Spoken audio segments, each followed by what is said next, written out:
investment opportunities for Ras Al Khair Industrial City. Personally, I'm an international economist and master planner, but for 10 years, I've worked exclusively for and within the Royal Commission here in Jubail.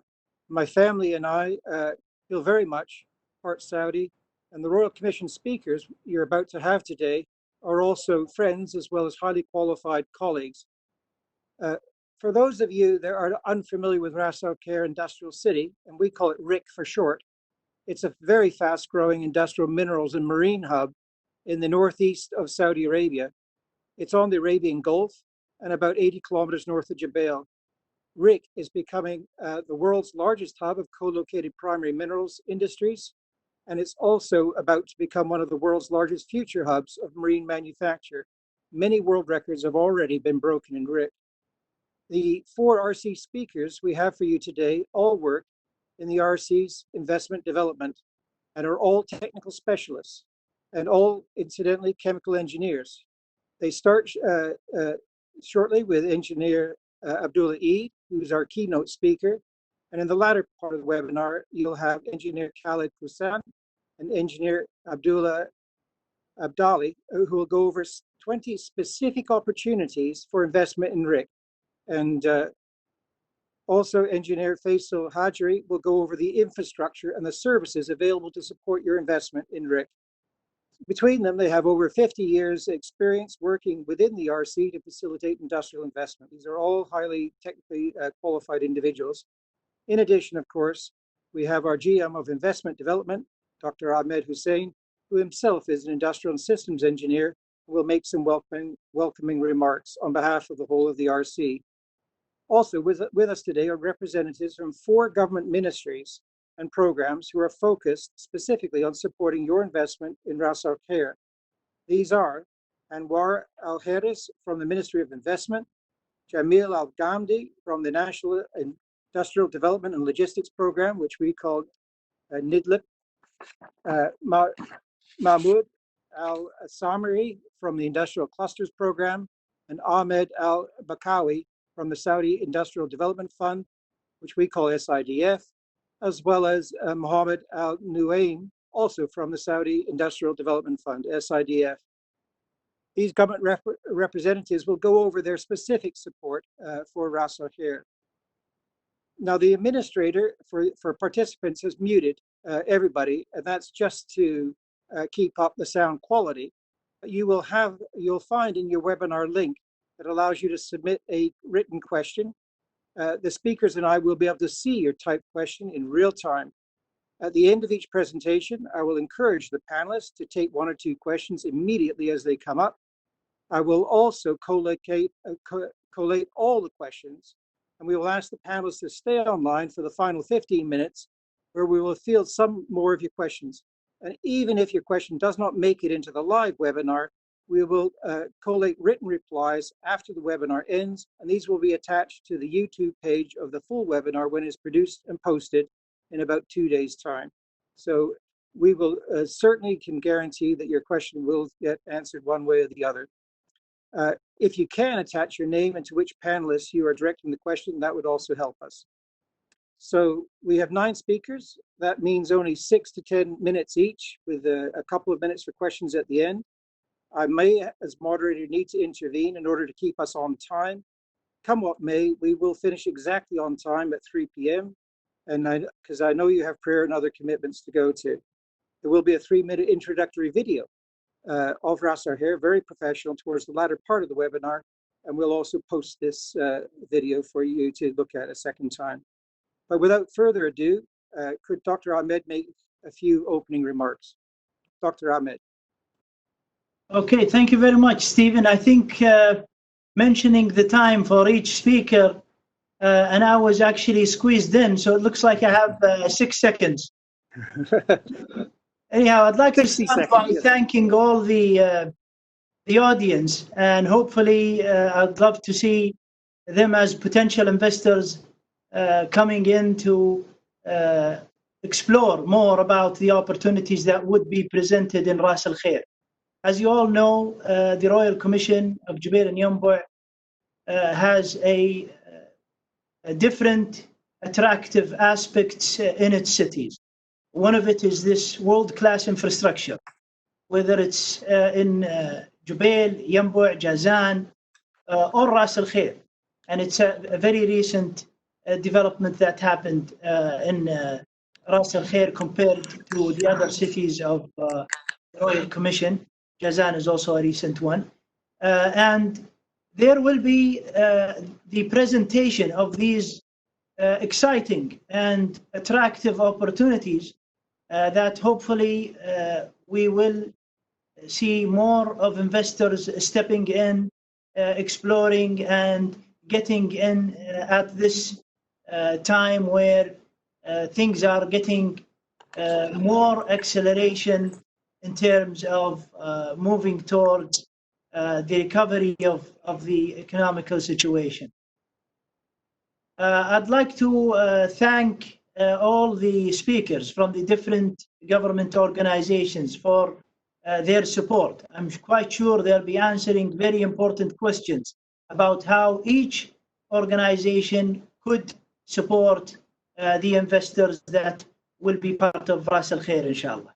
So I'd like to give a very big thank you to Mahmoud, Anwar, Jamil, Ahmed, and Muhannad for this participation. I'm quite sure that we will continue to have them and their colleagues in the upcoming marketing events that will also take place in the future. I would also like to thank the Royal Commission team for all the wonderful prep work that has been done, and I truly appreciate their efforts.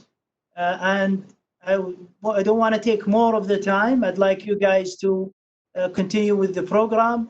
One thing that I always like to iterate on is that our support is open, and we are very welcoming to any sort of questions, inquiries. The team will be showing all means of communications possible. The team members have also presented their personal emails to ensure that you get direct contact with each one of them in order to answer any kind of questions that would come up during these presentations. With that, I'll leave it to you, Stephen, and all the best. Thank you all very much. Thank you. As Dr. Ahmed emphasized, we'll handle questions, even if they come in at the end of after the webinar's finished. We'll still try to deal with them and make sure your question gets through to the panelists. We are here to help you. Anyway, I'm going to pass it to Director Abdullah Eid to make the keynote speech. Abdullah? Okay, thank you, Stephen. Thank you, Dr. Ahmed. Ras Al Khair Industrial City is a key part of delivery of 2030 by creating a world-beating minerals, marine and value chain manufacturing hub. A key focus of Vision 2030 is on creating an environment which unlocks business opportunities, broadens the economic base, and creates jobs for all Saudis. We will achieve this by leveraging Saudi Arabia's unique location and potential, attracting the best talent, and increasing a global investment. I will describe today the opportunities for investors at Ras Al Khair. We are supported in this by an opportunities study by EDOM, a global economic consultancy based in Spain. Some of you will have had contact with. My colleagues, Engineer Khalid Al-Khousan and Engineer Abdullah Abdali, will go into further details of opportunities for you. Also, we have a Ministry of Industry and Mineral Resource, Ministry of Investment, National Industrial Development and Logistics Program, NIDLIB, Saudi Industrial Development Fund, SIDF, and Industrial Cluster IC speakers. We will go over their specific support to Ras Al Khair opportunities. Ras Al Khair Industrial City was initiated as a phosphates hubs by Ma'adin, supported by phosphate or supplied by Wa'ad al-Shamal mines and Saudi Arabia Railway SAR freight rail connections. Before construction started in the first of Ras Al Khair Industrial City phosphate diammonium phosphate plant, the Royal Commission in 2009 was directed by the Council of Ministries to take over responsibility for planning and building Ras Al Khair Industrial City. The Royal Commission was already in 2009 the world's largest industrial cluster manager for the chemical industry at Jubail and Yanbu. The Royal Commission therefore had the experience to create heavy industrial lots and all utilities, ports and shared services needed. We master plan Ras Al Khair Industrial City in 2012 and have put in the enabling infrastructure for a minerals value chain that include phosphates, aluminium, steel, copper, zinc, and industrial minerals. In addition, downstream offtake for metals, including award-leading shipbuilding hub and possible car manufacture. My colleague engineer Faisal Al-Hajri will explain more of Ras Al Khair Industrial City's enabling infrastructure that has been created for you shortly. The Royal Commission is carefully to plan for industrial investment that has solid business case. The opportunities my colleagues will describe are not a wish list, but based in a solid economic and fully aligned with the Kingdom strategy. The recent COVID crisis and volatility of commodity markets emphasize the need for building a solid long-term economic fundamentals. The 20 opportunities my colleagues will present today is by no means the only 20 opportunities nor the only sectors Ras Al Khair Industrial City can accommodate. Indeed, EDOM identify with Royal Commission team 100 investment opportunities with 4 broad categories. The first one is ore-based material processing and glass. Secondly, downstream metals, glass and phosphate. Thirdly, marine industries. Fourthly, renewable energy, environment, waste management, chemical, shared services, construction. Beyond the EDOM 100 opportunities that have been developed with Royal Commission staff, there were many more limited only by your imagination as investors and our Royal Commission and national policies to build up a world-leading cluster of mineral value chains, from ore processing to downstream all the way to marine, O2 and other finished products. Even the phosphate value chain can branch out beyond fertilizers to chemical and additives. Urea lacquer can be used to reduce diesel NOx emission. Vast quantities of waste from the aluminium and phosphate plants can be used as a feedstock with the right technology and investment package. Industrial services and waste management provide many natural opportunities for small and medium enterprises. We master planned Ras Al Khair Industrial City in 2012 and have updated the master plan in 2019. Many plots are already full surfaced and are plug and play. Ports, roads, railway, and all necessary utilities, including seawater cooling, are already there for many plots or under final construction.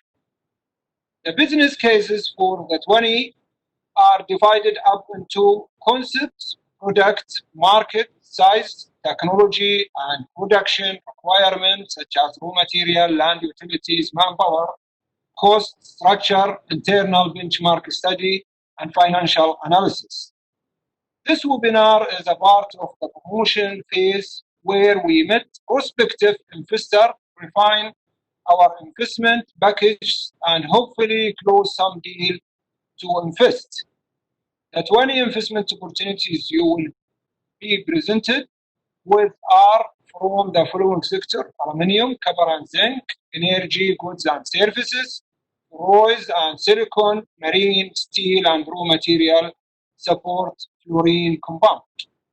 The total capital investment of these opportunities, of the 20 investment opportunities, is $8.5 billion and estimated to create 7,150 jobs.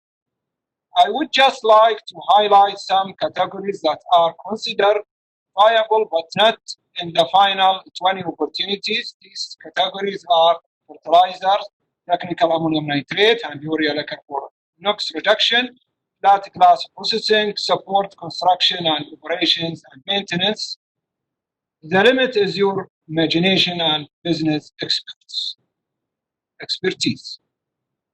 Of course, I should mention some not always appreciated RC incentives. Our industrial lease rate for fully surfaced industrial land is only $1.2 per square meter per year.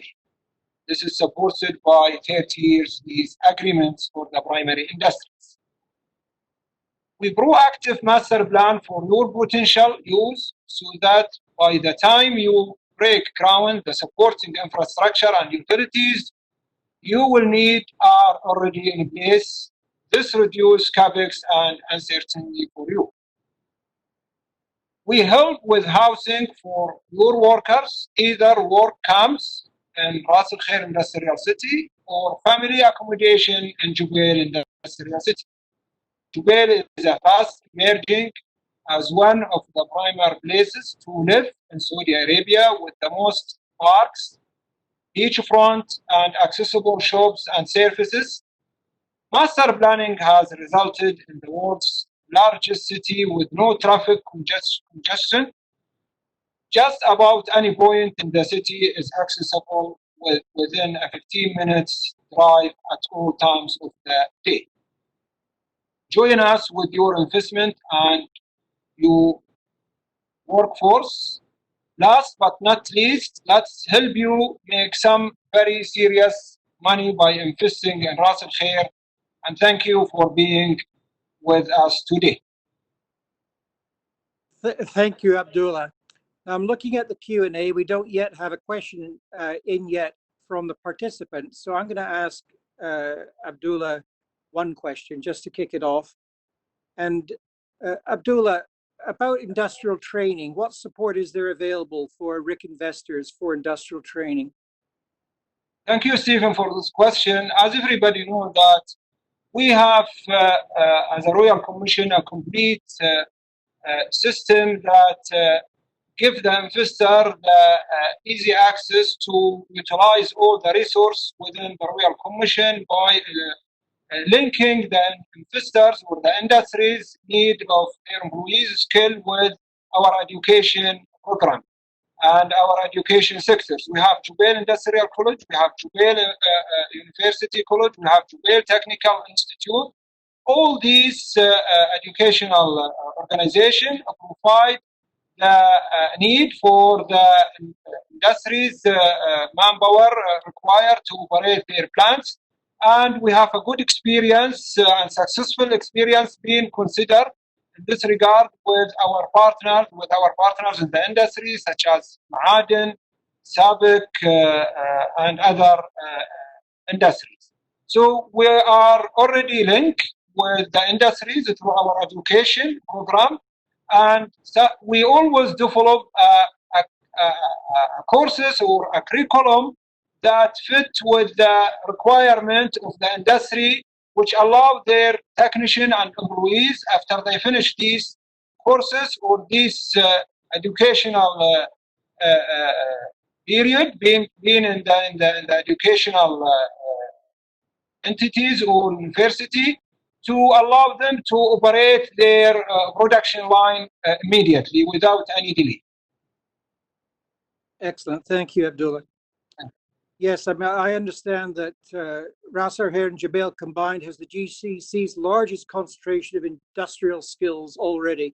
And of course, it's continued to grow. I'm going to go on to our next speaker from the Ministry of Investment. It's Anwar Al-Harris. And Anwar, yes. Are you there? Yes, I'm available. Okay, go ahead. First of all, my name is Anwar Al-Harris and I'm Advisory Account Manager. First of all, I'm going to talk about the Ministry of Investments. Ministry of Investments of Saudi Arabia is facilitating access to these opportunities by developing a vibrant cross-government investment ecosystem while supporting business throughout their investment journey. Through a network of dynamic business centers across the kingdom, MESA partners with local and international business of all scales and sizes, from startups to blue chip multinational, to help make investing in the kingdom as streamlined and simple as possible. MESA takes a lead role in improving Saudi Arabia's overall business environment, commissioning multiple market intelligence studies every year on developing local opportunities for joining ventures. So I'm gonna talk a little bit steps. Let me share our presentation. Sorry. Okay.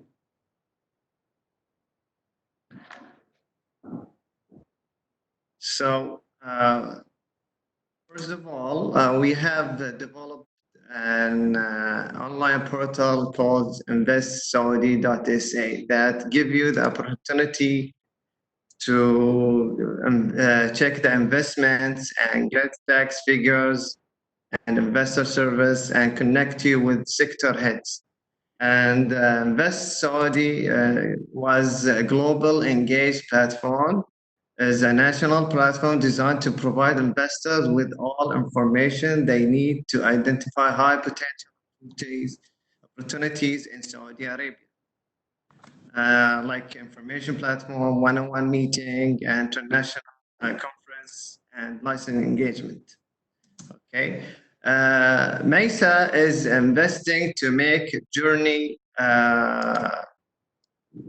beneficial in economic intelligence and matchmaking and linkage and site visits. Questions come in, but they didn't come up here. Location search, and we can set up assistance. We can provide advice on corporate structure, place with government entities, connect you with executive onboarding, assistant agency, and so intense assistance give you an improving business climates.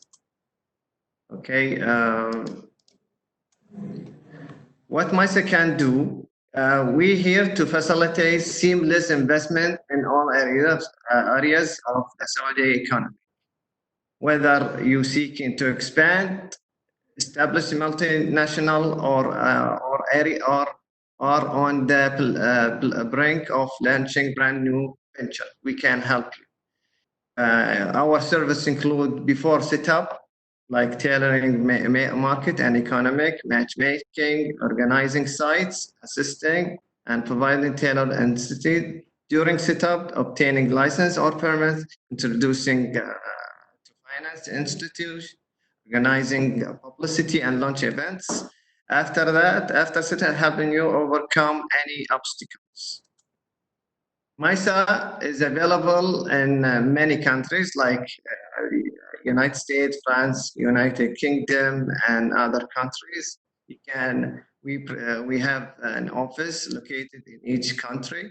They can support each foreigner and give them any help they need to start a business in Saudi Arabia, and they can answer their any inquiries. Our journey for the investor, first of all, he has to obtain a license in Saudi Arabia through MESA. Then he has to reserve a trade name, and after that he has to obtain a commercial registration, then open a office file, then obtain general visa, and last thing, obtain a general manager account. That leads him to open to subscribe with the Chamber of Commerce, issuing a license with the concerned authorities, open a file with the Zakah, and opening a bank account and having a GOSI. To obtain a MESA license, it only takes 2 documents. They are the commercial registration, copy of commercial registration, and financial report last year. These should be attested from Saudi Embassy. And all these, once you provide these documents, it takes almost 3 hours to study the applications. And overall, to finalize all the legal documents, maximum takes 5 days. And thank you for listening to and I will be happy to answer any questions.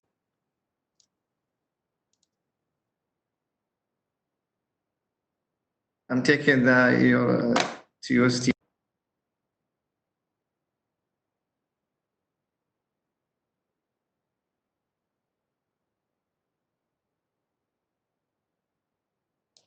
Sorry, Stevie, within Saudi Arabia. Oh, Can sorry, I was muted. I'm sorry. Yes. One of the questions that did come through is there a 100% repatriation allowed for foreign direct investment in Saudi Arabia? Yes, there is. In trading or in manufacturing or in construction, they can own 100%. Perfect.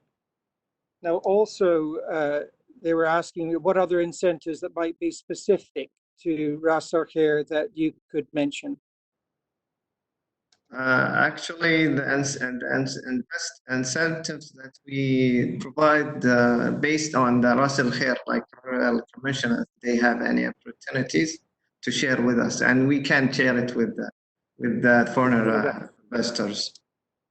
And we do have other speakers coming up that represent other government agencies in the RC that can go through some of the packages which are available, of course.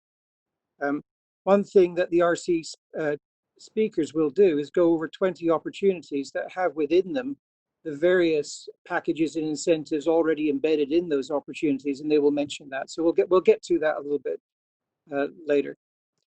I know there was a couple more questions that came in. They talked about, one question came in asking, do we help build small factories for investors? I don't know if you help, or maybe that's a question for a different speaker.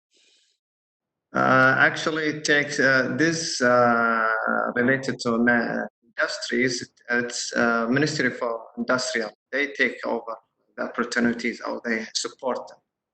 Perfect. It's not not myself. So I think what we'll do is end there. We're still collating the questions, and we'll come back to the questions at the end of the final session. But thank you, Anwar, very much. Great presentation. And I'm looking now for Jamil Al-Ghamdi from the National Industrial Development and Logistics Program. Are you online? Yes, I am, Steve. Yes, I'm online. Excellent. I can see you're booting up now. So go ahead. Well, could I get, we're all please, separate, we're together at the same time. It's fantastic. Go ahead, Jamil. Could I get the content sharing, please? I would like to share the content, Steve, please. Yes, we're trying to pull that up.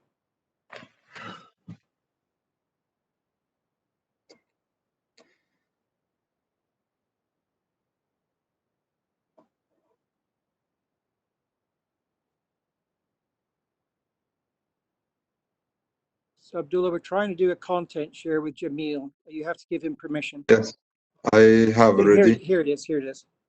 Good. So, assalamu alaikum jami'an, as'adallah masa'akum.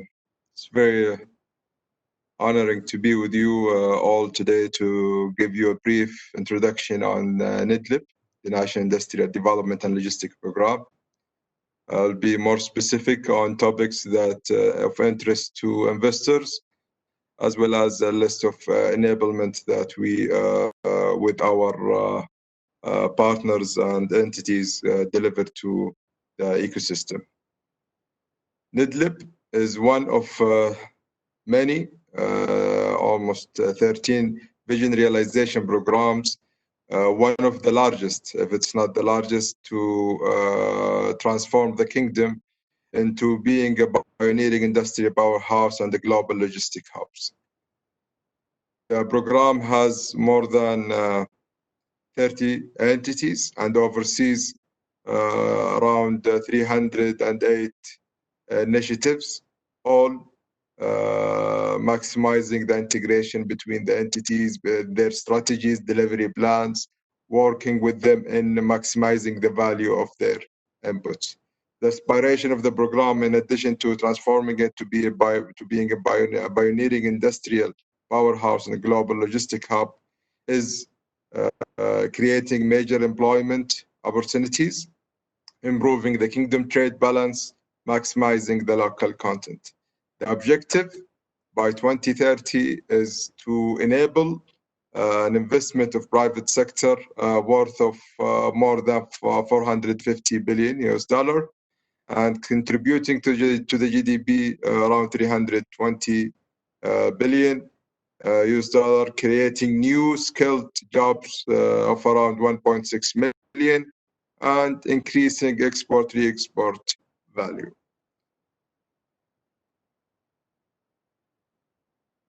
The program works in 4 different sectors: industry, energy, mining, and logistics. These 4 sectors have subsectors and area of focuses that we have specific plan for each. We work on maximizing their contribution to the economy, creating specific incentives and value adds perspectives. The program has a holistic view of how we integrate the sectors from one side and the enablement from the other, so that we create a value chain that maximizes output and value add. When we go in more deep of investment opportunities in the mining sector, the kingdom has 1.3 trillion US dollar worth of untapped potential that can be activated with as little as 120 billion worth of investment in the mining value chain. The kingdom has so many opportunities, and I think the gentleman from the Royal Commission going to present some of them today, inshallah. When we go to industry, in addition to the various sectors, there are priority sectors that we are trying to maximize their value, working on developing specific strategies and deliveries plan for them. They include machinery and equipment, renewable energy manufacturing, pharmaceuticals, medical supplies, automotive, chemicals, downstream and specialty, food processing, and aquaculture. In the logistics sectors, the kingdom has a very strong base of infrastructure, but still we are aiming to increase our capacities in seaports by more than 60 million tons, in roads and others networks, air capacities increasing more than 140 million, cargo by more than 5 million ton in a year. Railroad, there are plans to create around 2,000 kilometers of railroad. In energy, there is a huge plan to get diversified mix of energy. One of it is to have a target by 2030 of 58.7 gigawatts of renewable energy. That includes CSP, wind, and solar PV. This is a very important slide that we take very care of understanding what NIDLIB and their entity and its entities offer to investments and investors specifically as enablement. What has been done that we believe can be very beneficial to take advantage of, that we have worked in multiple areas, including first research and development, increasing the financial enablement exposure to private sector through creating an export enablement, establishing an Exim Bank with a capital of $8 billion and streamlined export procedures. We have also a huge work now is being a fifth pillar in the program that is Industry 4.0. We created a fund that help 100 factories to transform to model factories of Industry 4.0. In addition to human capital and the policies and standards, we, as many of you have noticed, that we've changed and continue to change many of the policies and regulations that we don't and see red lines in reviewing them. Financial enablement, SIDF capital has increased to more than $28 billion to accommodate for the new sectors of NIDLIP, including the mining sector, which is a very strong pillar, third pillar of our economy to look at it. That, alhamdulillah, just recently we celebrated the announcement of approving their roles and system in the kingdom. Industrial cities, we have more than 40 industrial cities and soon to be launching multiple SEZs. Local content, a huge effort to working with the LCBGA authority to develop and continuously improve the incentives offered to promote local content. This in very short, what is NIDLIP and what we offer. We are very happy always to receive any of your questions, queries, clarification through the NIDLIP invest at nidlip.gov.sa email, or you could always contact me through phone number or email, my personal email shared with you in the seminar. Thank you again for letting me be part of this, and I hope I did present NIDLIP well. Thank you.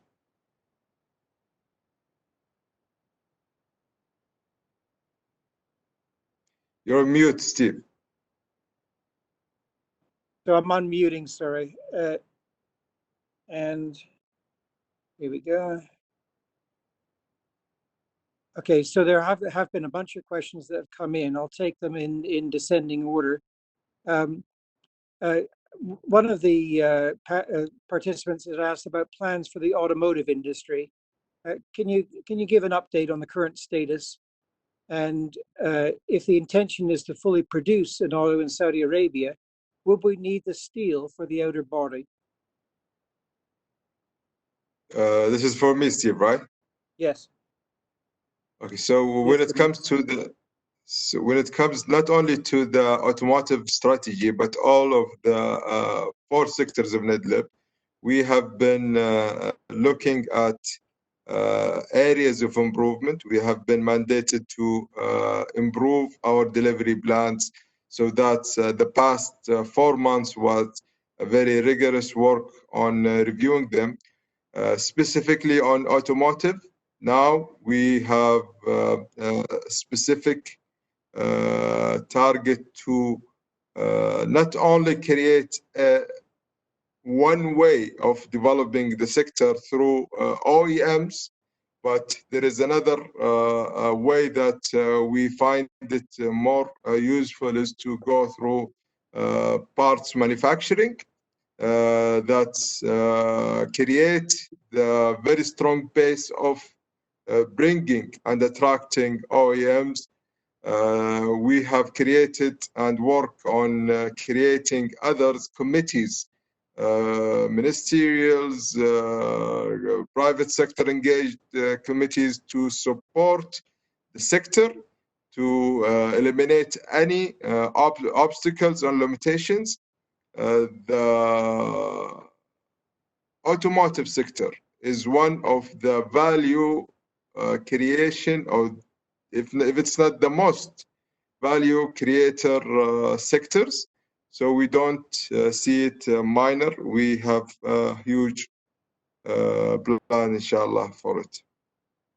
Perfect, Jamil. And there's another question that you might be able to answer, and that is, what is the incentives for the solar energy sector, specifically solar module manufacturing? As I mentioned earlier, there are specific incentives that are being developed for each of the promising industries. These incentives are still to be published, but what I can really see is that there are, if it fall under specifically under these, you can get up to 75% loan from SIDF. You could get an Exim Bank support if it's exported. You can get into direct sale or an offtake agreement if it falls and approved with the local content authorities, with the major entities that working on developing renewable energy generation and distribution. We are working also on improving the competitiveness of these manufacturers through lower raw material prices, through increasing the local content of them. So silica, for example, when we relate it to mining, there are portions of the kingdoms that are very wealthy of high purity silica that is excellent source of renewable energy manufacturers. If you look at mirrors, if you look at structures. So we are working on multiple sectors to develop this pioneering industry. Perfect. Thank you, Jamil. We've had a couple of questions come in which are fairly maybe generic to various panelists, and I'll park them until we get into the general session. But one of the questions is, maybe you could answer. We could wait. Is can the Saudi electric company take power through the grid generated by solar at one location and deliver it to a factory in, say, Rick or Jabil at the other? I don't know, Jamil, if you want to answer that one, or we'll park it for one of the Royal Commission speakers. So if it's more to the Royal Commission delivery than your premises. Perfect. We'll put the Royal Commission on the spot a little bit later, and also there's a general comment which I'll just take now. It's asking whether the presentations that you're giving will be shared, and the answer is yes. And we'll put it all into the whole webinar, certainly, including the presentations, in around 2 days' time, into a YouTube that will be accessible. So you don't worry if you saw them flash by, you'll get a good second chance to read them carefully. Okay, excellent. I'm going to move on to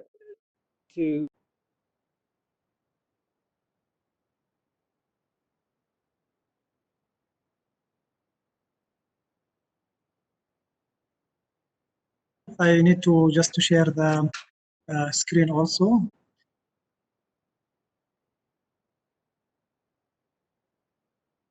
I'm happy to be here with my team from key stakeholders to support Royal Commission their ambitious plan for their city, and we are here to enable these industries. Hopefully that we can realize it as honest. Assalamu alaikum. Good afternoon, everybody. Just to start, I think we can discuss the industrial clusters program role and as a key stakeholders of enabling the industrial development in Saudi Arabia, and particularly supporting the targeted industries investments in Ras Al Khair. I will be discussing IC development leadership and some of the key enablers that are currently exist to support the targeted opportunities and to drive sector growth. As a driver, to start with the guidance of Vision 2030, Saudi Arabia is under immense transformation in several areas, creating opportunities, markets, and industries, leveraging our competitive advantages, such as energy, markets, and as industrial clusters. IC has been established with the ultimate goal expanding the spectrum of industry in all aspects to meet Vision 2030. The mix of expertise within the IC for industry, whom have the right skills to lead the development targets for 10 industries, 10 fast-growing, export-oriented industrial sectors in Kingdom, with focus on needed enablers and incentives to localize such industries in the country. Today, IC plays a key role in accelerating the activation of the national industrial strategy and implementing NIDLIB initiatives. IC is chaired by His Excellency Bandar Al-Khuraif, Minister of Industry and Minerals. To drive the industrialization of Saudi Arabia, IC is working seamlessly with various key stakeholders, both from public and private sector, to enable the investment opportunities. There is still a journey to cover. However, with our passion, we are confident that we will get there because this is the right time to invest in Saudi. And of course, we will support the investors during the entire investment process. We are leading business development and industrial sector activities end to end. We spearhead innovative industrial aspects and concepts. We are the voice of the investor, enabling the policies and regulations. We are the industrial value chains subject matter expertise in Saudi Arabia and 10 specific sectors which will be presented in this slide. We are aspired to become the true think tank powerhouse to support decision makers from both public and private sectors. And finally, we are thriving to go solutions with the key stakeholders through collaborative approach. Under localization targets that was set by National Industrial Strategy, 10 industrial sectors has been selected to be developed by industrial clusters, which is aerospace, automotive, building materials, chemicals, food processing, machinery and equipment, medical devices, minerals and metals, pharmaceuticals and biotech, in addition to the renewables. I'm just going to the second slide. Okay. Secure the development of those 10 sectors. Set of enablers are key to master and accelerate the industrial elements. Enablers have been grouped in 5 focus areas, covering the required elements, including human capital, financial support, industrial infrastructure, strategy and policy formulation, industrial intelligence, in addition to governance and partnership.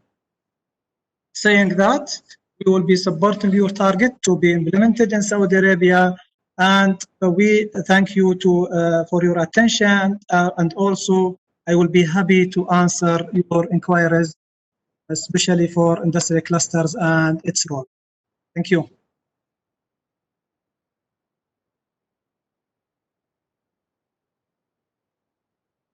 Coming in, not one yet, but I did have one, and that is, of course, you have to be working with the industrial development and investment, but it's the linkage between where the mines are and Ras Al Khair and the transport linkages between the two.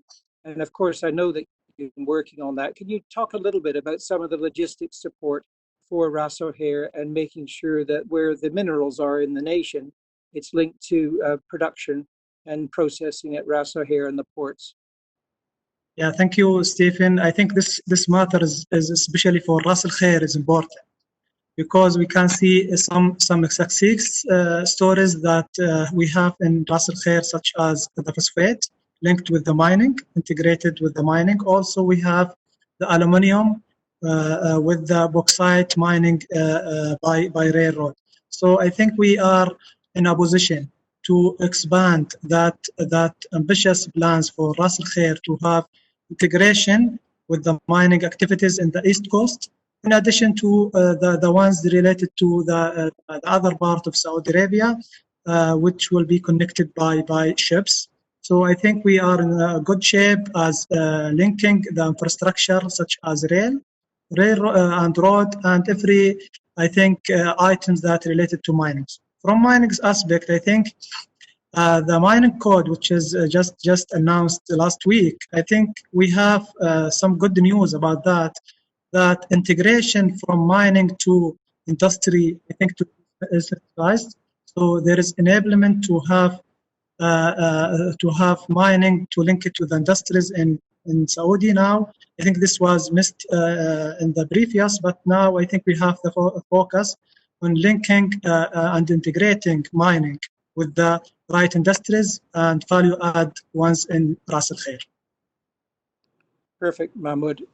Okay, the questions can keep coming in, and we'll bring Mahmoud back at the end as well to answer questions. But I'm going to pass on now to Ahmed Al-Bakawi from the Saudi Industrial Development Fund, which we call here SIDF. They're the ones with some money. But anyway, Ahmed, are you there? I can. Steve, both myself and Ahmed are representing SIDF today. Okay. We'll be handling questions. I'll be doing the presentation, so if the admin can please give me the share screen. Okay, thank you.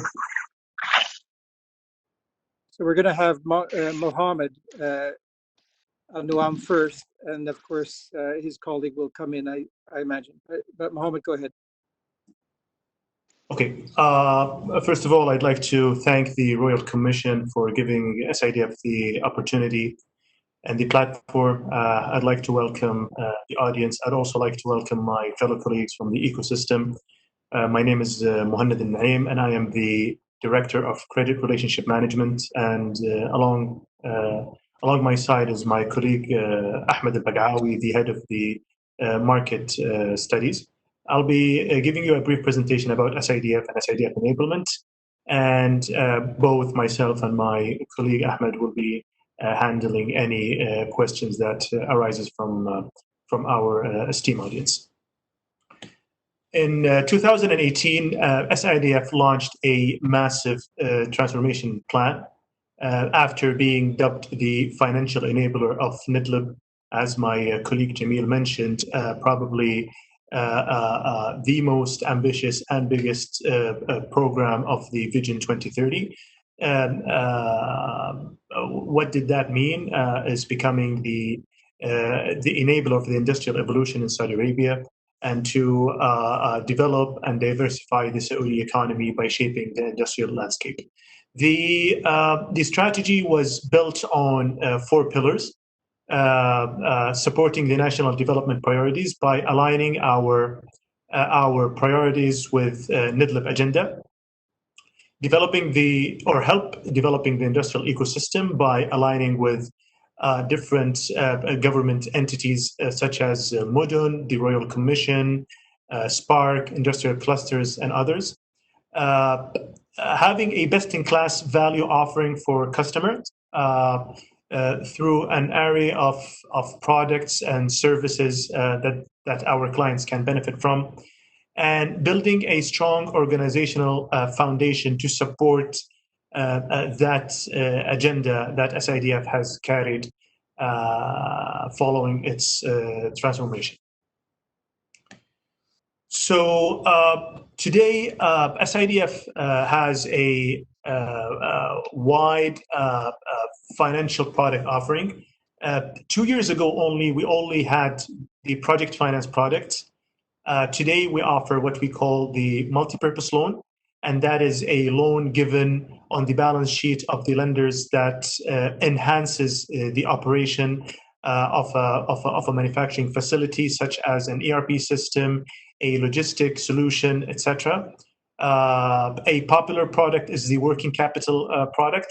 Phase one of that product was only exclusive for SIDF clients, but now it's open for all entities operating under the 4 sectors that SIDF finance, which is the industrial, logistic, mining, and energy. We do have the acquisition finance, our latest addition to our portfolio of products, to encourage consolidation and also incentivize the right acquisition and mergers that adds a value from a developmental aspect, as well as international acquisition at a second phase to increase the industrial footprint of Saudi Arabia abroad. We have signed agreements with most major banks in Saudi Arabia to offer the letter of credit. In the past, SIDF operates on a reimbursement basis, so our loan is provided once we receive invoices from clients. But with the letter of credit, better liquidity is for clients where the machinery and equipment are being procured through a letter of credit, where the client only pays the fees of that letter of credit, and SIDF guarantees that letter of credit for the bank on the back of the loan approved for the investor. On the investor enablement side, we have what we call the AFAQ program, which is incentives given to SMEs. We have the Tanafusiyya, which promotes improving competitiveness through energy efficiency and digitization. We have what we call Tawteen, which is a local content program. We have signed agreements with many entities in Saudi Arabia, such as Aramco, SABIC, SEC, STC, to localize content. And the last program that we've introduced was Mutajaddida. By its name, it's targeting the renewable energy sector. On the client focus base, we used to have what we call the credit function. Now it has been split into relationship management and portfolio management. The relationship management is a single point of contact for the investor to process his loan application, and the reason for that split is to reduce the turnaround time, to make it in line with leading developmental banks and hopefully one day leading commercial banks. Establishing a credit and enterprise risk function to operate as a second pair of eyes for our decisions, and to make sure that we are deploying our resources efficiently. And our application process has been fully automated to make it easier for our clients. All of that would have not happened without human capital enablement. We do have training programs with MISC, with London Business School, with Roland Berger, with Fitch, with Stanford, with leading international banks such as Citi, JP Morgan, HSBC. Now, as Adar mentioned, last week the mining investment legislation has been approved by a royal decree, and this is just an overview of the shape of the mining and metal industry in Saudi Arabia. It's a country rich of natural resources and minerals such as gold, copper, phosphate, bauxite, zinc, and I won't bother you going through each one of them. This presentation will be shared afterwards with our audience. Where do we see the investment? We see it absolutely in the upstream potential, the midstream refining, and the downstream industry. But how do we tie that to SIDF support? As my colleague Jamil from Midlib mentioned, We provide financing up to 75% of the capital structure, subject to the location of the project and how strategic it is. So all what you need to do is to inject your 25% equity and let the rest be SIDF funds. We do have a working capital facility to cater for operational needs. It's a 1-year tenor, potentially can be extended to a second year. We are also incentivizing the delineation stage, which is basically financing the final stage of the exploration process. We also offer our support to service companies that contribute to added value and sustainability. That's all from my side. I think you're on mute, Stephen, again. Unmute. There, I'm unmuted. I don't know if Ahmed, you want to add anything to that, or whether we'll go straight to questions. Okay, I just would like to add. Sure, go ahead. I just would like to add, Stephen, that on top of everything that Mohammed explained clearly, we are extremely excited to be at this time where investment in mining is really centered as a pillar of Vision 2030, and opportunities are magnificent with a project like Ras Al Khair, where investors can really shape up mega projects for the future. Perfect, thank you. Now, there's been 2 questions that come in that are SIDF specific, well, 3 of them actually. I'll ask the first one, and it's, what is the typical cycle time of an SIDF loan approval process? And earlier it was 6 months. Has there been any change? Stephen, I'll have to admit that a year ago it was actually more than that. It was 10 to 12 months. We have to admit to that, and that's why the management, endorsed by the board, took the lead to split the credit function into 2 functions, the RM and the PM. And now I can safely say that that has been reduced to a turnaround time of 4 to 5 months. Keep in mind that this is benchmarked against leading developmental banks such as KfW and KDB. Our next improvement hopefully will be 3 to 4 months in line with commercial banks. I'd like to draw the attention that we are doing a project finance and not a corporate loan, and that's why usually it takes a longer evaluation process. Perfect, thank you very much. And also there's a question which is around local content for projects in rare earth minerals, and maybe some of the more micro mining investments. Are you able to support those?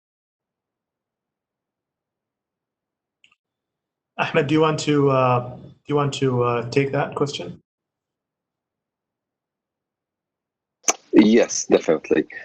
Related to the question on the type of minerals, it is really important to understand that we are targeting to support upstream projects in the delineation phase, in addition to projects that are midstream in the mining sector. So whether it is a type of project that is focused around the significant kind of domestic feedstock, or importation of concentrated ore to be refined or worked on locally, this is exactly the type of projects that we would like to welcome and try to enrich the market with. Perfect. There's another question, which is also, I know you put up a slide where you did show where the mining was in Saudi Arabia Peninsula, but the question is, where is the mining and which geographic location? I don't know if you want to comment any further on that.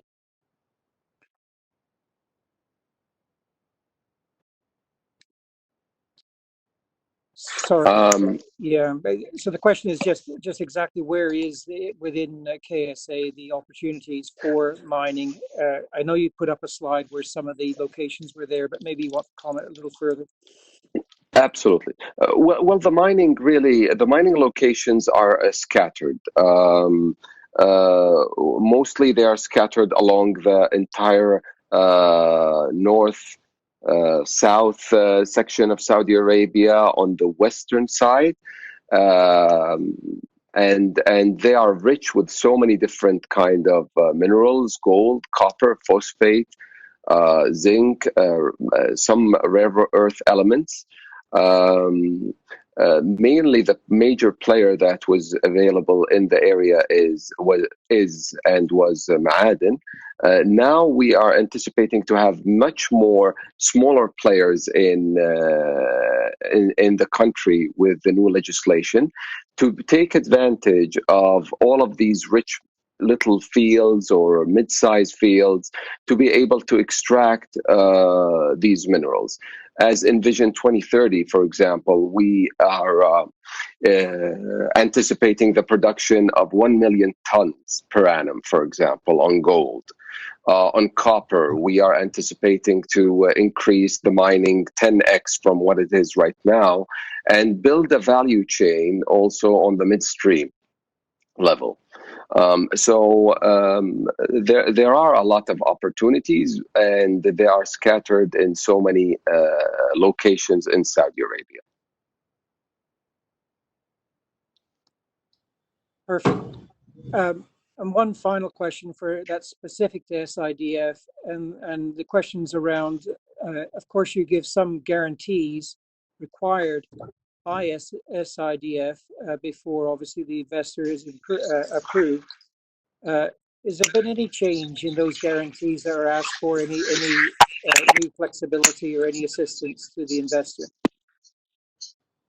Every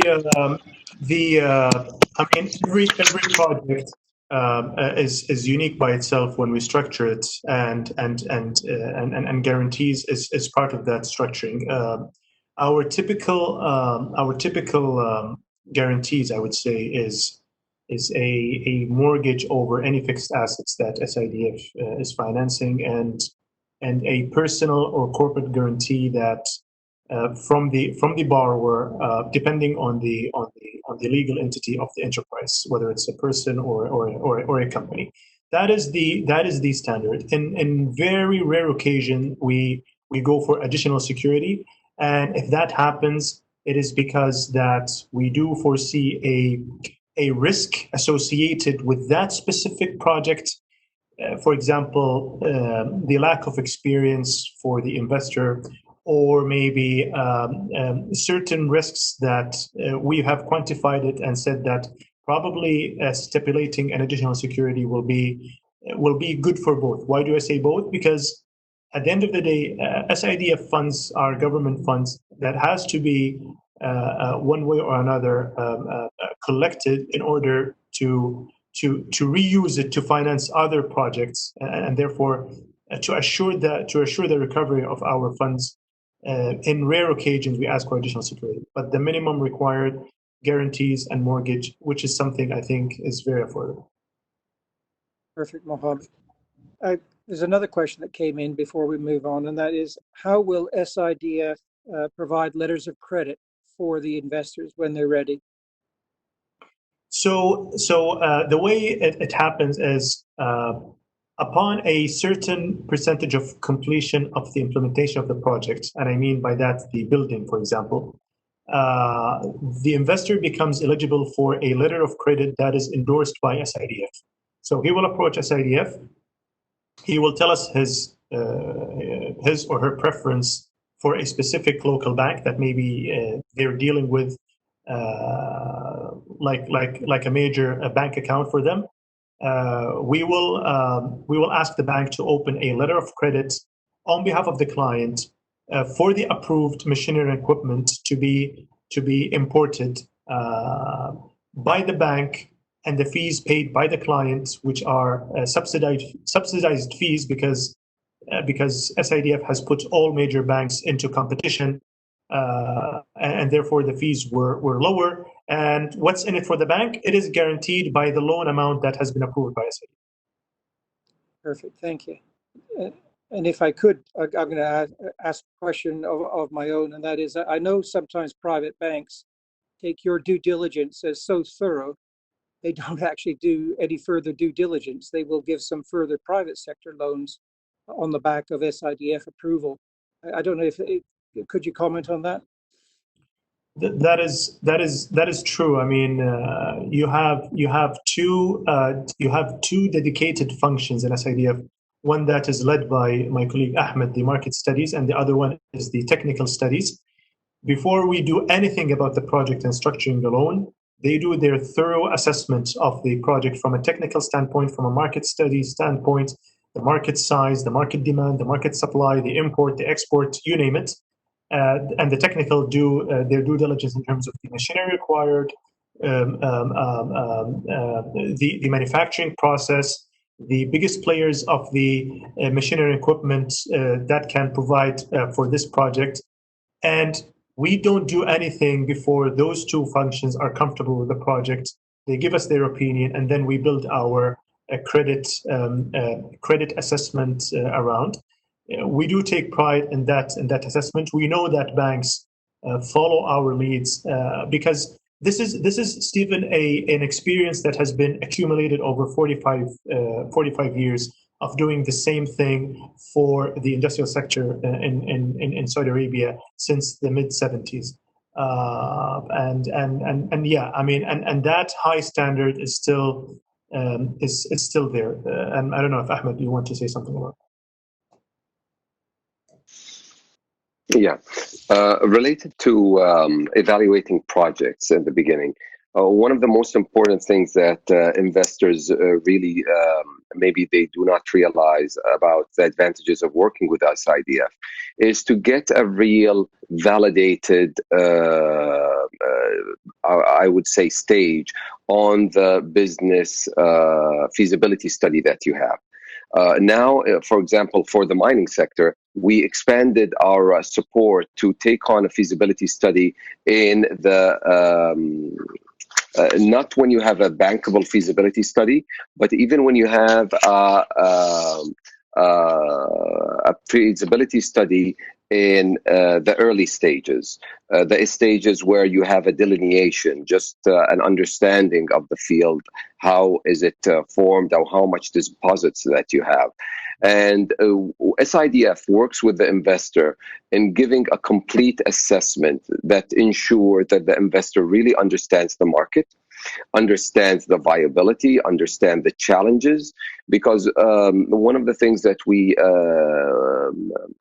observe is sometimes investors are very optimistic, or sometimes they take they are very fast in building their feasibility study, and that could lead to some shortcuts that would cost them a lot of losses. Another aspect that I would like to stress, especially on the mining sector, is the more experienced the team or the junior explorer, or taking into consideration a lot of environmental aspects, really helps us give a better edge to the investor, because it shows that they are vetted, it shows that they are experienced, and they would give a better operation output out of this project. Perfect, Ahmed and Mohammed. Yes, I mean, I've heard from investors often SIDF does improve their business model in this process. It's not a black box where you either say no or yes. It's an interactive process with a lot of ongoing support. And our investors online, it really is quite a remarkably deep and helpful process. I'm going to move on to what we're going to have now is a 3-minute video. It just goes over the RIC. It's a very polished video, and then we'll get on to Faisal Hajri, who will specifically infrastructure in RIC and be able to take some questions. But we're going to now go to the video, which is I really enjoyed this video. Go ahead.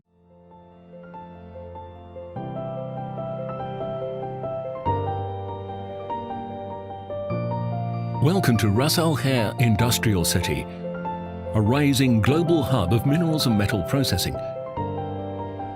Join us and discover what is going to be more than an industrial complex. Located at the world's crossroad of trade between Europe, Asia and Africa, Ras Al Khair Industrial City is strategically positioned to connect businesses to the world. Its quick and efficient multimodal transport access expands economic activities by improving accessibility.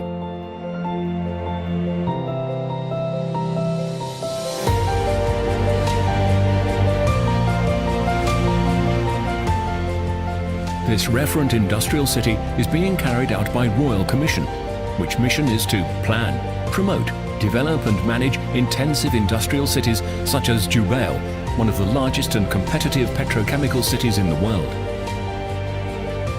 Since 2009, the Royal Commission is developing Ras Al Khair Industrial City, an ambitious project already in operation.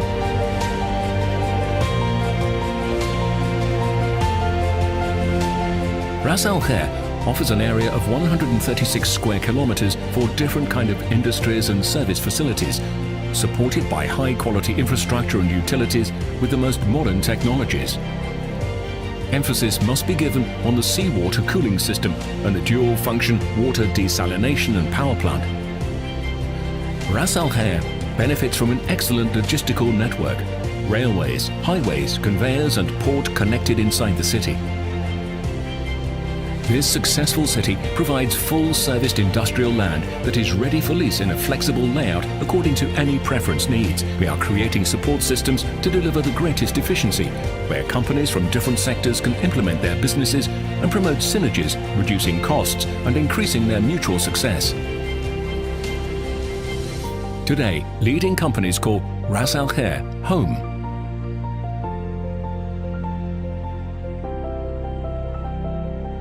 Ras Al Khair Industrial City has at its disposal a vibrant urban area. Jubail region, an environment with favorable living conditions, mixed uses and community facilities that provides an abundance of opportunities for its citizens to live, work and play. Workers and families could benefit from a smart transport system that will link in an efficient way these two cities. Global investors and national corporations are already part of Ras Al Khair Industrial City. Come and move forward with us.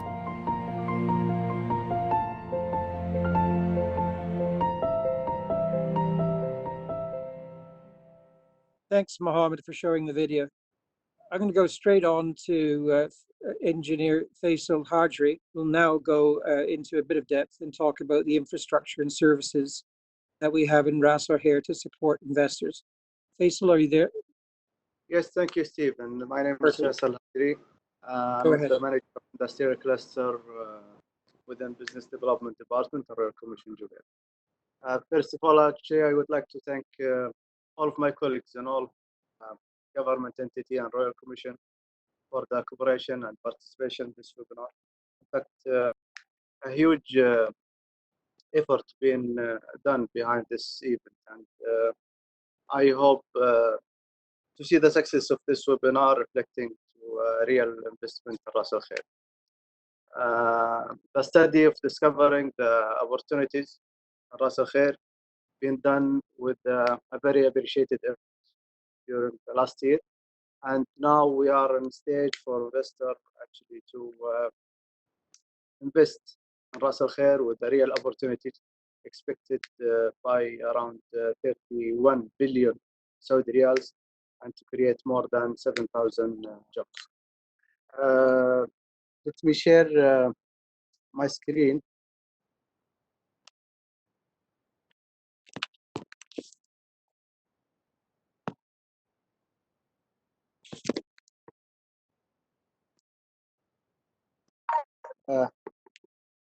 Does it work, Stephen? Yes, I'm confirming. It's on my screen, so I imagine it's up for everybody. Okay, great.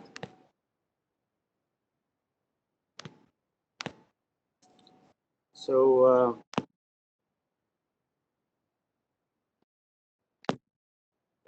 blocking. Yeah.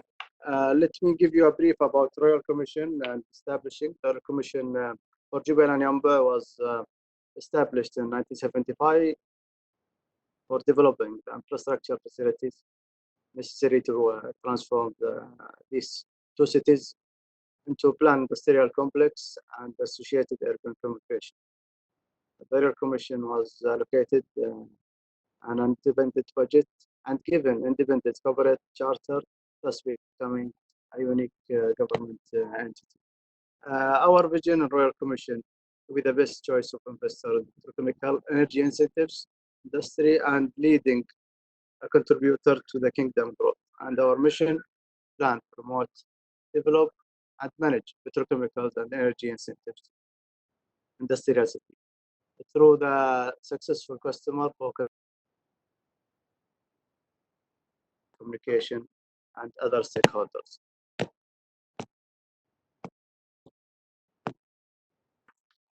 The roles and responsibility for the Royal Commission to have a strategic master plan of the Royal Commission Industrial City and to provide the land, utilities, and infrastructure of industrial development, promote industrial, residential, and commercial investment, develop and operate maintenance public facilities and services, and total management of the Royal Commission City.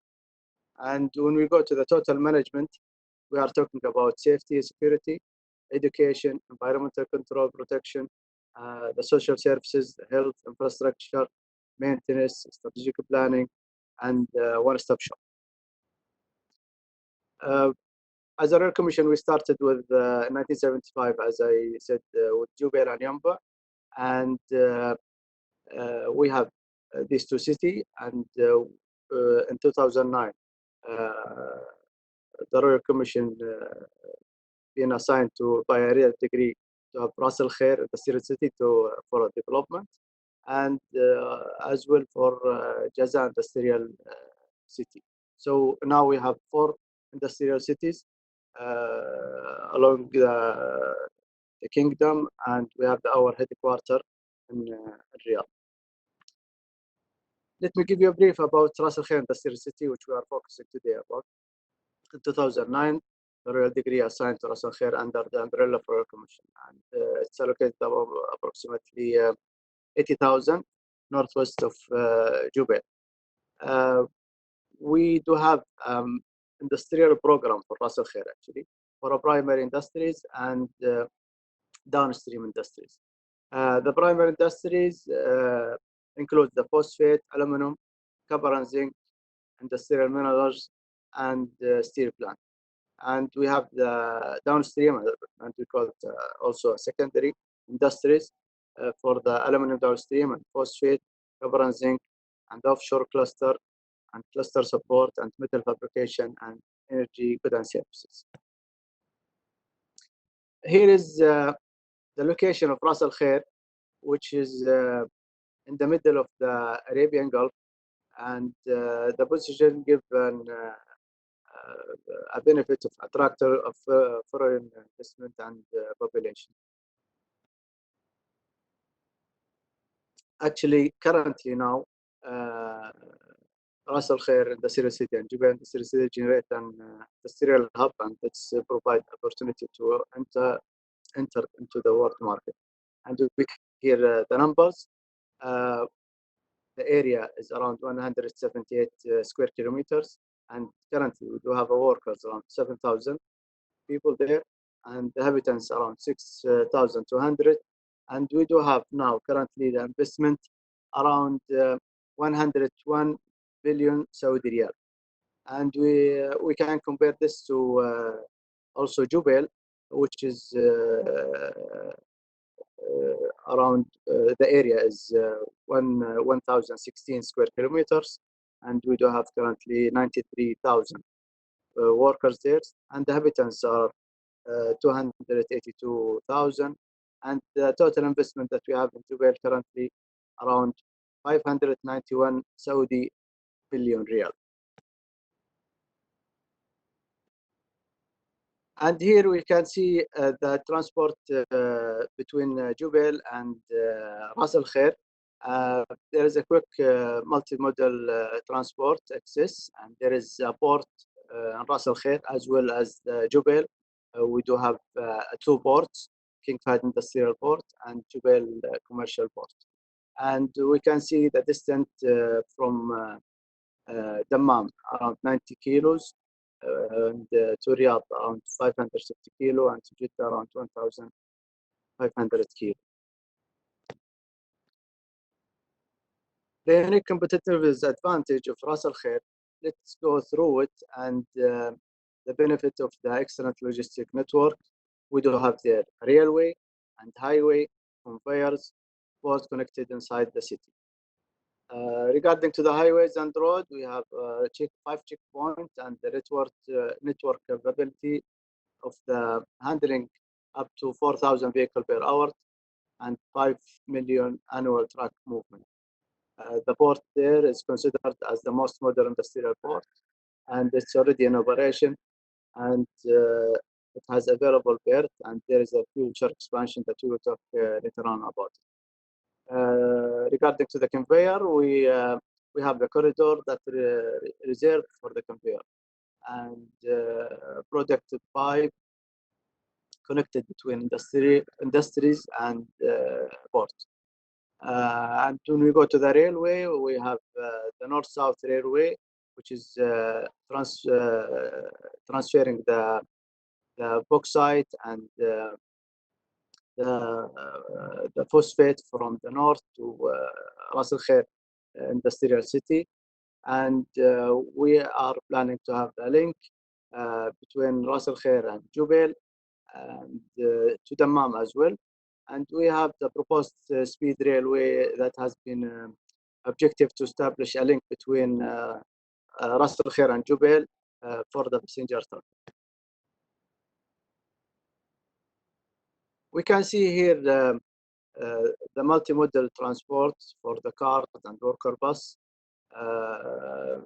We have a state-of-art model there, and it will provide the primary connectivity to connectivity across the city for all journey purpose within to from Ras Al Khair. And here we'll focus a little bit about the port of Ras Al Khair, and it's already in operation, and there is an existing expansion currently. The current situation now, there is 5 berths available, and the capacity around 35 million ton, and the depth between 15.2 to 16.2 meters. The expansion that we are planning, 30 new berths for the iron ore terminal with 21 meter depth, and 2 berths designated for the run and roll of operation and direct connection with the rail line, and the new containers and general cargo terminal. The railway that we have already mentioned it, the North and South Railway that had good across the feedstock from the mining through the railway from Al Baita to bring the bauxite mine, and Hazm Jalamid for the phosphate mine. And next, the Eastern Section Railway for the transfer the industrial product between Ras Al Khair and Jubail Industrial City, and subsequence with the Dammam City. There are GCC Railway that been proposed to route will cross the whole region from north to south, and we are expecting that in 2022. The high-class utilities are provided really in Ras Al Khair. We do provide the potable water with a capacity in Ras Al Khair around 110 meter cubic per day, and the sanitary wastewater around 12,500 meter cubic per day, and industrial wastewater 40,000 meter cubic per day, and sea cooling water we are expecting to have 90,000 meter cubic per hour, and the gas network expected to be 375 million metric per scuff, and the power there are 110 kilovolts and 34.5 and 32 kilovolts. The telecommunication are available there, and the security for the checkpoint with the CCTV cameras and the electronic access control system. And we do have the integrated waste management facility for collection, treatment, and final disposal for the solid and hazardous waste. And we about the education, we do have in Jubail Industrial City, Jubail University College and Jubail Industrial College and Jubail Technical College, and they are actually preparing the youth generation for the to be part of the industries here. And actually we usually train also the new employee from the plant or industries in our college and university and institute. Regarding to the life in Jubail Industrial City, actually it's a disposal and various city with an abundance of opportunities for the citizens who to live and work and to play. What are the facilities in Ras Al Khair? We do have actually medical services there, as well as Jubail. We do have five, also in Jubail, 5 main hospitals, and as well as I talked previously about the education and the culture here in Jubail and sports facilities. We have an open green area, tourism alternative, and culture and art, and retail centers and sport area, and Jubail conversion area.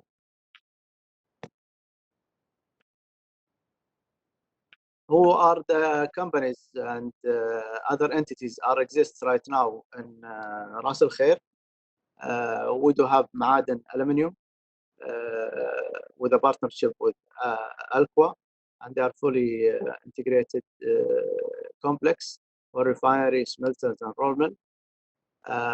We have the Ma'aden Phosphate and fertilizer, and we do have the King Salman Maritime Complex, and it's currently under construction, and it's a partnership with Hyundai and Lambrel to build and maintain vessels, ships, and crude carriers, and offshore oil, gas rigs, maritime products.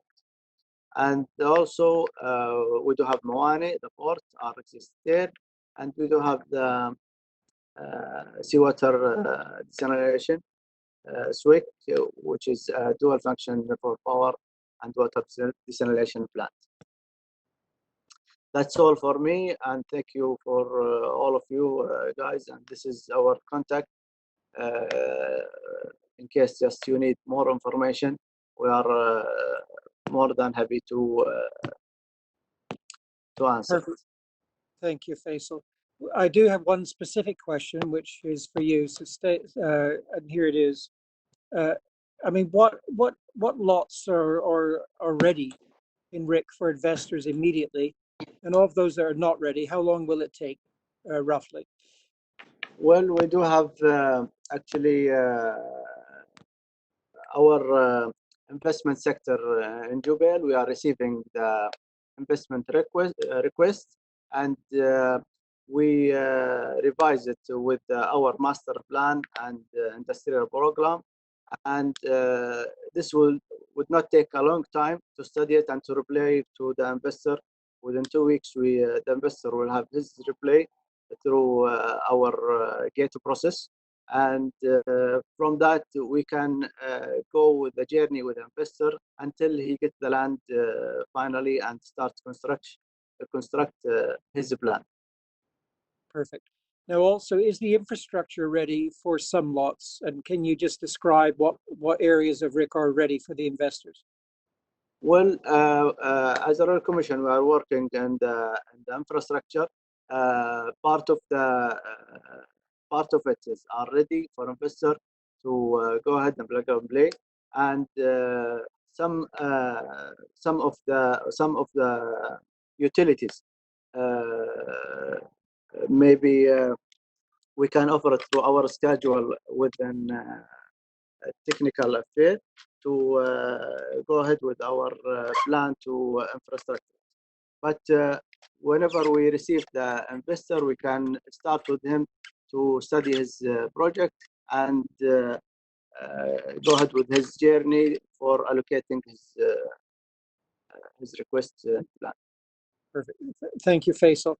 I'm watching the time. We are actually roughly on time, and we're able to do some of the questions as we go. So there's less need for the 15 minutes at the end. But I'm now going to ask either Faisal or Khaled to come on. I don't know which order the two of you would like to do it, but you're going to now do the 20 opportunities. Yes. Khaled first. Excellent. Yes. Go ahead, Khaled. Thank you, Stephen. I would like to thank everyone who participated with us from our stakeholders and my colleagues at Royal Commission. I'm going to be talking about the investment opportunities in RIC and Ras Al Khair City. And I would like to take advantage of the enablers presented by our colleagues.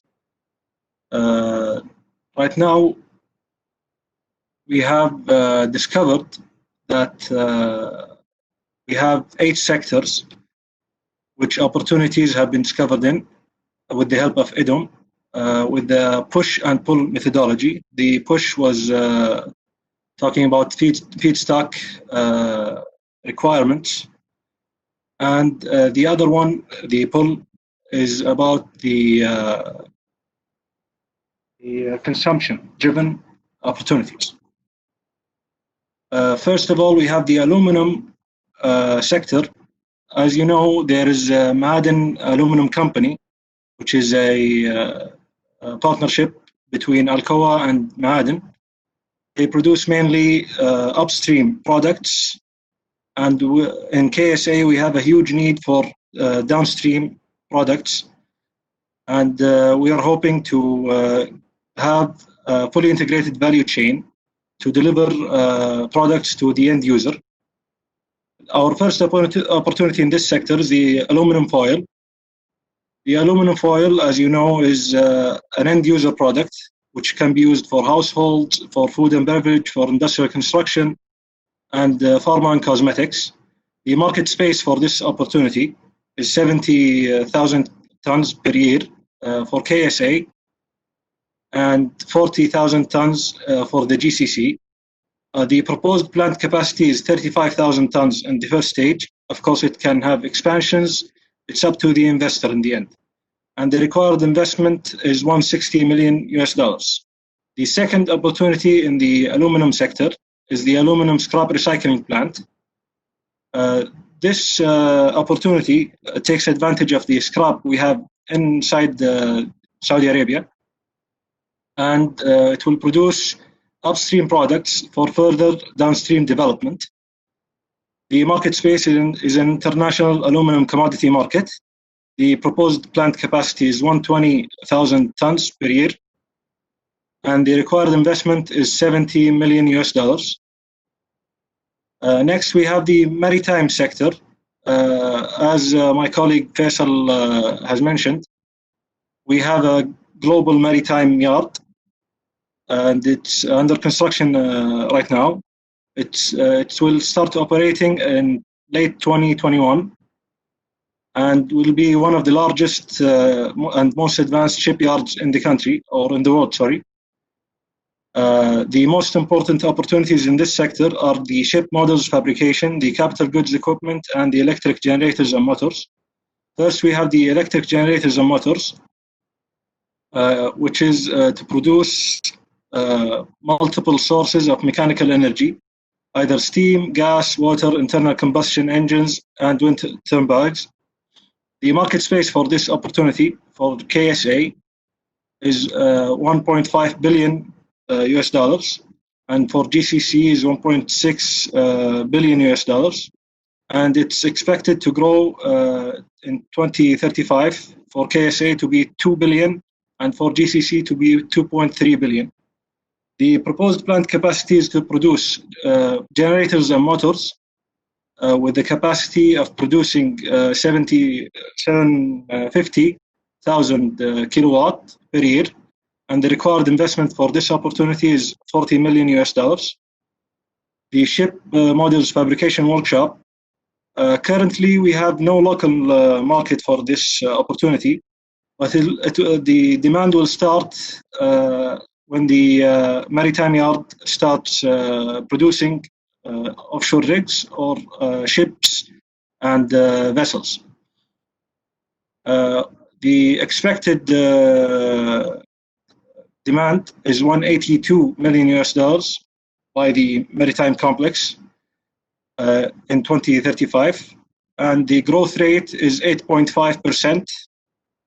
The plant capacity is 90,000 tons per year gross steel, and the required investment is 65 million US dollars. As for the capital goods, our third opportunity in this sector, the opportunity produces vessels, exhaust, boilers, all the equipment that needs to be on the ships or in other sectors as well, such as oil and gas. As you know, we have Aramco, we have SABIC. They are all heavy users of these vessels and exhausts and boilers.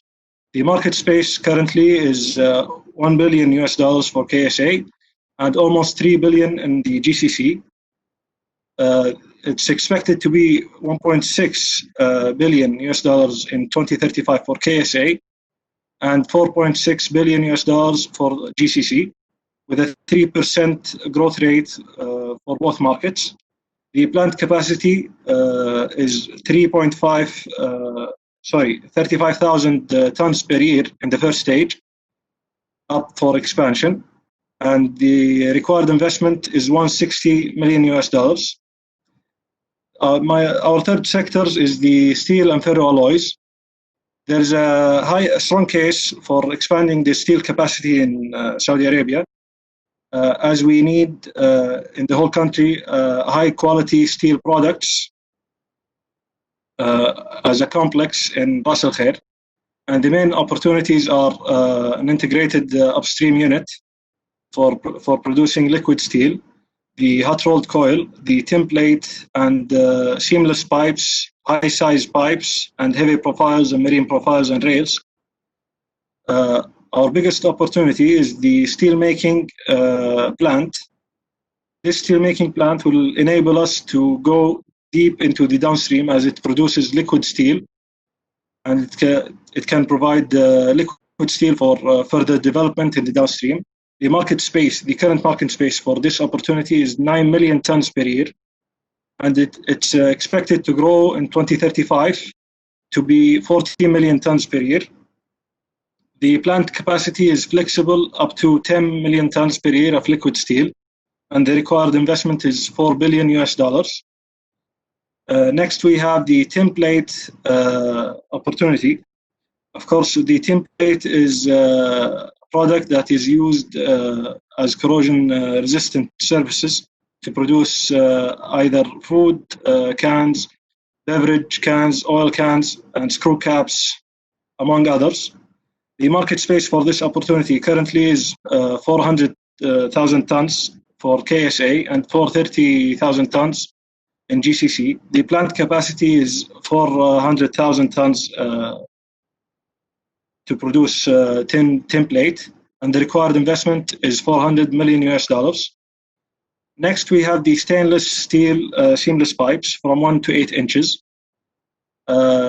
These stainless steel pipes can be used in various applications, especially in the oil gas market. And as we have the automotive also sector is being implemented by Enablement and other entities, this is a strong opportunity to be had in Ras Al Khair. And the market space for this opportunity is 30,000 tons in KSA and 96,000 tons in GCC. The proposed plant capacity is 35,000 tons, and the required investment for this capacity is $300 million. Then we have the hot rolled coil in high quality. This opportunity will enable us to go further downstream into tin plate, PPC, which is pre-painted coating, hot dip galvanizing, and cold rolled coil for automotive sector. The market space for this opportunity is 3.5 million tons in KSA and 3.9 million tons in GCC. The proposed plant capacity is 3 million tons per year, and the required investment for this opportunity is $850 million. Next, we have the high-sized seamless alloy pipes, and what we are proposing is to manufacture ranges above 7 inches to be used in multiple applications such as oil and gas power generation, nuclear power plants, among others. The current market space for this opportunity is 40,000 tons per year for KSA and 40,000 tons per year for the GCC. The proposed plant capacity is 50,000 tons to serve both markets, and the required investment for this opportunity is $300 million. The heavy profiles, marine profiles, and rails opportunity, as our colleagues in Enablement mentioned, we are planning to have 2,000 kilometers network of rails. So this is a good opportunity or promising opportunity to have in Ras Al Khair and start producing rails. As the market space for heavy sections is 1 million tons per year, and the rail market space is 500,000 tons per year. As for the marine profiles, it's 60,000 tons per year, and the proposed plant capacity is 1.5 million tons per year in an integrated complex to produce all of these products. And the required investment to produce 1.5 million tons per year is $800 million. I will go now to my colleague, Mr. Abdullah Al-Abdali, who will continue presenting the opportunities. Thank you very much. Thank you. Okay, Abdullah, go ahead. Thank you, Khalid. And thank you, Stephen. Let me share my content.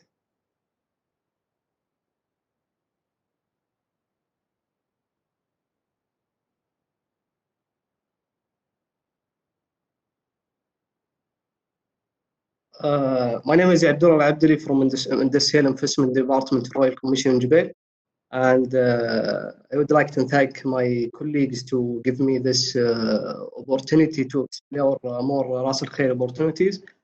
And also I would like to thank the participants from different government agencies for their continued support and cooperation with the Royal Commission.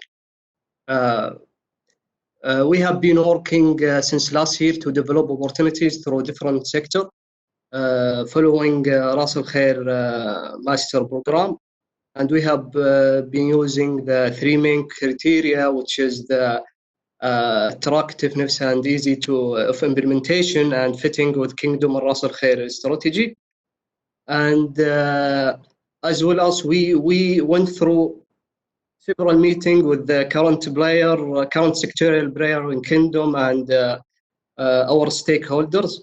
And we've been using also some soft market material that's already done by government entities and our stakeholders to make sure that those 20 opportunities are feasible and profitable and achievable to be allocated in Ras Al Khair.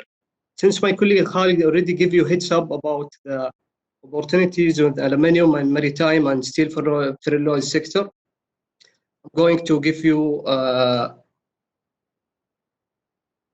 heads up about fertilizers and copper and zinc, and also energy and good services and glass and silica and support materials. Abdullah, I'm going to ask maybe if you could be 5 or 6 minutes. I don't know if you could time yourself. Go ahead. Okay, I will try to go through it quick. In terms of fertilizer, we have been analyzing and studying opportunities through fertilizer sector, and we found out the fertilizer opportunities is mainly driven by cost advantage feedstock, and the expected growth for nitrogen fertilizer is around 3% for next 10 years. And due to the great geographic location of Saudi Arabia is between two of the region with the high growth expected, which is Africa and West and South Asia. There are many opportunities we have analyzed, and the main opportunities that have been identified within this sector are calcium ammonium nitrate and technical ammonium nitrate for non-military explosive and urea ammonium nitrate. Regarding the calcium ammonium nitrate, several studies have identified the advantage of calcium ammonium nitrate fertilizers, and in terms of yield and quality and the lower environmental impact, which make it potential product with greater acceptance in all markets due to the new environmental regulation that countries are developing right now. The market space for calcium ammonium nitrate, the expected market space is 10.5 million tons per year. And the proposed plant capacity between 300 to 350 kilotons per year, and the required investment or capex for this opportunity is around $250 million. The second, it's urea ammonium nitrate, and we done like preliminary study and preliminary analysis for these opportunities. And the market space that have been identified, it's around 60 million tons for GCC and Middle East and South Asia, with plant capacity between 200 to 350 kilotons. And the capex that's estimated for these opportunities is around $60 million.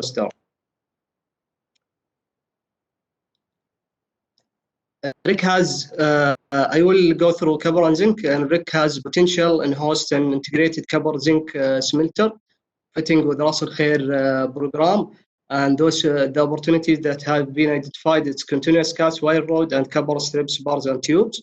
And why we propose these opportunities, because those opportunities will propose the support of upcoming smelter to be developed in Ras Al Khair to add the value along the whole the value chain, and furthermore the implementation of high quality steel cluster that we are working to develop in Ras Al Khair will demand a huge quantity of zinc alloys for hot dip galvanized production. Regarding the cast wire rod, the market space that have been identified is around 450 for Saudi Arabia and GCC countries, and the proposed plant capacity is around 115 kilotons per year, and the required investment for this opportunity is around $30 million. And regarding the copper strips, bar and tubes, the market space that have been identified is around 123 kilotons per year, and the proposed plant capacity, it could be 45 kilotons per annum, and the capex it could be between it could be $120 million. And those the chance of these opportunities within copper and zinc sector, and also in order to take in your account, we have to highlight that those investment could offer important advantage, because we provide easy access to raw material, which is going to be supplied by Envision project, Ras Al Khair copper and smelter project, and also we have almost 12 or 11 factories which they are going to use the copper wire rod as raw material. The implementation of energy and good services opportunity is justifying by following. First, the objective of localize the equipment and consumable required by oil and gas and petrochemicals and utility sectors.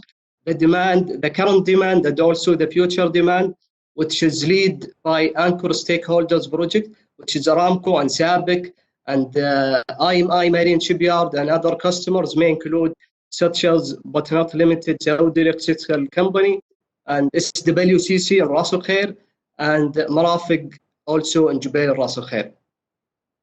And also the strategic rationale is to replace the large annual volume of import, which is estimated to between 70% to 80%.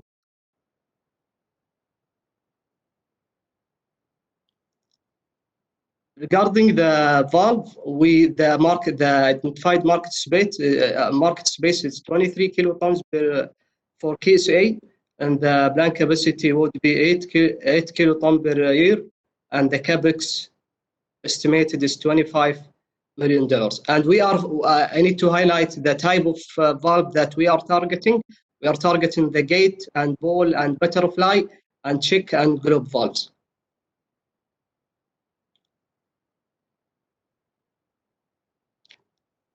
Regarding the flames, there is a potential opportunity to cover current flames demand in GCC covered by import, which is around more than 100 kilotons per year.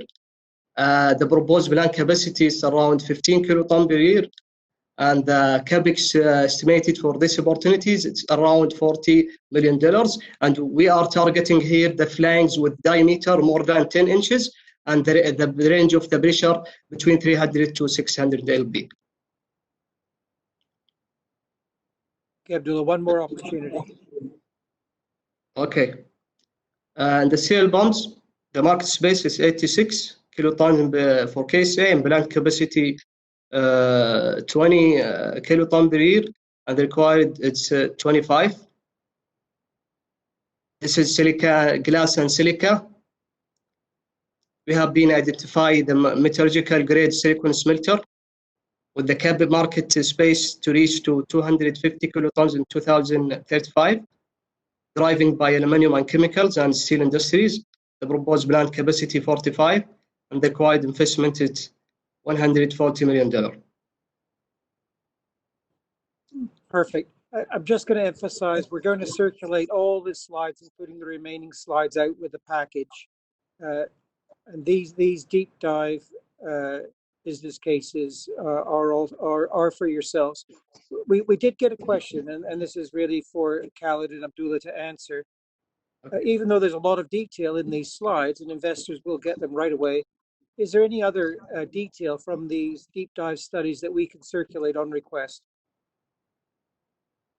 Yeah, for sure. If there is any interesting, if there is any investor who is interested to participate and to explore more with us regarding those 20 opportunities or even more, we can share some material with him and to be like a startup for him to start his feasibility study to develop the opportunities.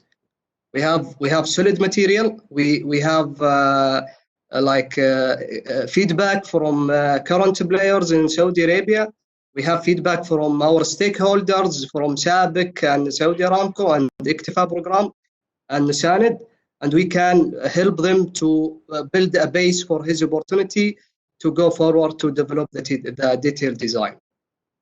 Perfect. So we can use these deep dive studies to work with an investor interested in a specific investor. We have a lot more material than what's been shown. Excellent. Definitely, yes. I'm going to now pause and bring back the whole panel because there's a question which was asked, and it may be that more than one member of the panel wants to comment on, but it's around steel. And the question was, is there any specific incentives to import substitution if somebody was able to produce steel inside Saudi Arabia? I don't know if any of the panelists wish to comment on that.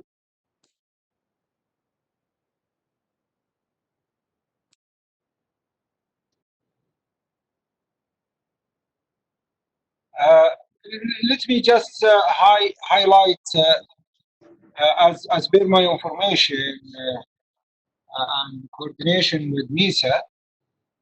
MISA usually they receive the opportunity and develop it with the investors, and with the investor, they find the investor or the opportunity need a specific tailor-made enabler requirement. They will work with it with the other stakeholders, such as Ministry of Energy or Ministry of Industry or other authorities to see how they could facilitate this strategic project to be manufactured or implemented within the Kingdom of Saudi Arabia. So, in a high-level reply, yes, there are a consideration for the strategic product or project to be considered with a specific tailor-made enablers that gonna to support the viability of the project, but it should be studied carefully with all the concerned authorities. Perfect, Abdullah. I have two more questions which are really directed at the RC, so any one of the three of you can come on and answer them. And one is around the 30-year industrial leases. The question was, could there be an ownership option or any longer lease option that is under consideration by the RC? You mean for the land? For the land, correct. As per the law, the land it's owned by the official government, by the government. So we didn't have yet the law that allow the investor own the land. This is territory under the control of the government. So answer is no. Perfect, thank you. But the leasing rate for any investor, if he compare it with any world location, we are the lowest leasing rate of providing a service, full service land to the industrial sector in a base of plug and play. So still the leasing rate is competitive and comparing to the other international market investment. Perfect. I'm still getting a couple of questions in. I'm going to go just 3 more minutes. That's 5 minutes over in total. But we did there's a question which is there any investment opportunities in waste management? Just a quick answer.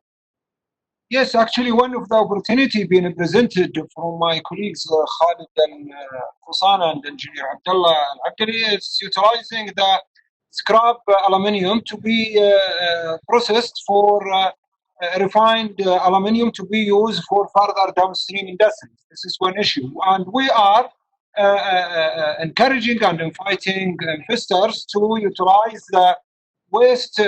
I don't call it waste. The resource that come out from our partner Ma'adin to utilize the red mud and phosphate, white phosphate gypsum to use it further for downstream industries. And we have a study that we can share it with any investor of how we utilize these resource for further downstream industries project.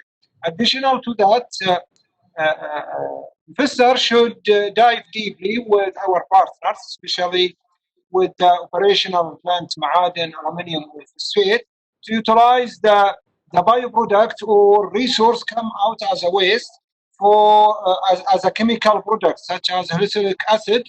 It's considered one of the stream could be considered as an opportunity for further downstream industry. So all what we need, any investor looking to utilize or invest in this sector, we invite him to send us an expression of interest, and we're gonna to give him the full support as per the procedure and regulations of Royal Commission, and we will work with him hand to hand to implement his potential project opportunity. Perfect. Now, one final question before we close the webinar, and that is, what is meant by site preparation? What is really prepared for the investor when they take a site? Is there the final grading? Is there pluvial? Are all the utilities put to the foot of the lot? What is ready for the investor mean? As I mentioned in my speech, our land is in a shape of plug and play. What does it mean, plug and play? So we are providing the investor a land and around the premises of the land, all infrastructure and utilities needed by investors. So investor can get access to land and start doing geotest analysis and then start construction. So power is within the premises of the land, and connection of water, connection of telecom, roads. So we as a Royal Commission provide a complete package of land, and this is what's already done in Jubail, and it will be duplicated to provide the same thing in Ras Al Khair Industrial City and in all Royal Commission cities in Yanbu and Jazan and Jubail and Ras Al Khair. I think our land, our investor appreciating receiving all these requirements, which by all means reducing the capex in the investor.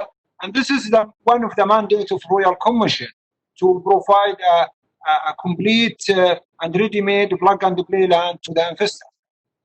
Perfect, Abdullah. So with that, I'm going to close the webinar. Thank you to all the panelists and Dr. Ahmed for being with us and all participants. We will be posting a complete version of the webinar, including all the slides, shortly, within 2 days, on our website. And all the questions will also be annexed there with the answers.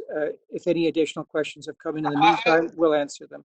It would be appreciated, Stephen, it would be appreciated from the participants to send us, as Abdullah Abdulli mentioned in the last slide, our email, send us any inquiry, and we can send to anyone to be assured for double action that we will, as you mentioned, post all the material, but also if anyone didn't receive it or find an issue of opening or receiving these documents, he can send us an email or business WhatsApp directly. We will reply to him immediately without any delay.